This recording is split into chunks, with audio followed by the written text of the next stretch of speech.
Hi guys, welcome to my channel Srivani unique foods. నా cooking మీకు నచ్చినట్టయితే లైక్ చేయండి, షేర్ చేయండి, సబ్స్క్రైబ్ చేయండి, అలా కామెంట్ కూడా చేయండి. ఎక్కువగా సబ్స్క్రైబ్ చేసుకునే వాళ్ళు చూస్తున్నారు, ప్లీజ్ సబ్స్క్రైబ్ చేసుకోవచ్చు కదా.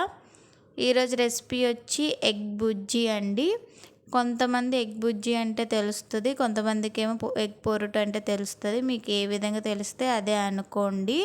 సో ఇంకా ఎగ్ బుజ్జి అనేది చాలా సింపుల్గా చేసేసుకోవచ్చు అండి. 10 మినిట్స్లోనే కంప్లీట్ అయిపోతుంది. ఎగ్ బుజ్జి అన్నది సింపుల్గా టేస్టీగా ఏ విధంగా చేసుకోవాలా అన్నది మీకు ఈరోజు చెప్పబోతున్నాను. ఖచ్చితంగా ఈ విధంగా ట్రై చేయండి. ప్రాసెస్లోకి వస్తే ఒక గిన్నె తీసుకోండి, స్టవ్ ఆన్ చేసుకొని 3 టేబుల్ స్పూన్ వరకు ఆయిల్ వేసుకోవాలి. సో ఇది ఎగ్ కదండి, సో కొంచెం ఆయిల్ ఎక్కువగానే పడుతుంది. ఆయిల్ వేసుకున్నాక హీట్ అయినాక ఇంకా ఆనియన్స్ అన్నది వేసుకోవాలండి. ఒక 3 ఆనియన్స్ని సన్నగా కట్ చేసి వేసుకోండి. ఇంకా మొత్తం కలుపుకున్నాక ఆనియన్స్ అన్నది మగ్గినాక ఇంకా పచ్చిమిర్చి అన్నది వేసుకోవాలండి. 2 పచ్చిమిర్చిని సన్నగా కట్ చేసి వేసుకోండి.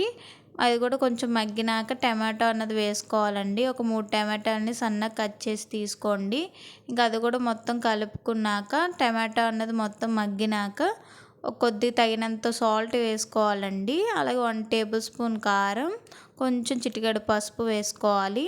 ఇంకా అలాగే 1/2 టీ స్పూన్ ధనియాల పొడి వేసుకోవాలండి. వేసుకొని మొత్తం కలుపుకోవాలి. మీకు కావాలంటే కొంచెం గరం మసాలా అన్న వేసుకోవచ్చు, కొంచెం స్పైసీగా కావాలనుకుంటే. మొత్తం కలుపుకున్నాక చూస్తున్నారుగా ఏ విధంగా మగ్గిందో. ఆయిల్ అంతా పైకి తేలిపోయినాక ఇంకా మొత్తం చుట్టూరు ఈ విధంగా అనుకొని మధ్యలోకి ఇలా అనుకోవాలండి. ఇంకా ముందుగానే పగలగొట్టుకున్న ఎగ్స్ని అన్నది వేసుకోవాలండి. వేసుకొని ఇంకా మూత పెట్టుకొని ఒక 2 మినిట్స్ అలాగా మగ్గించండి. ఇంక మగ్గినాక మళ్ళీ ఇంక మొత్తం ఈ విధంగా కలుపుకోవాలి. అంటే ఎమ్మటనే కలిపేసామంటే ఇంకా మొత్తం విడివిడిగా అయిపోతుంది కదా. సో అందుకని చెప్పేసి ఇలా మగ్గించుకొని కలుపుకున్నారంటే కొంచెం బాగుండిద్ది. సో ఇంకా అలా కలుపుకొని మళ్ళీ మగ్గబెట్టారంటే కొద్దిసేపు 2 నిమిషాలు అలాగా.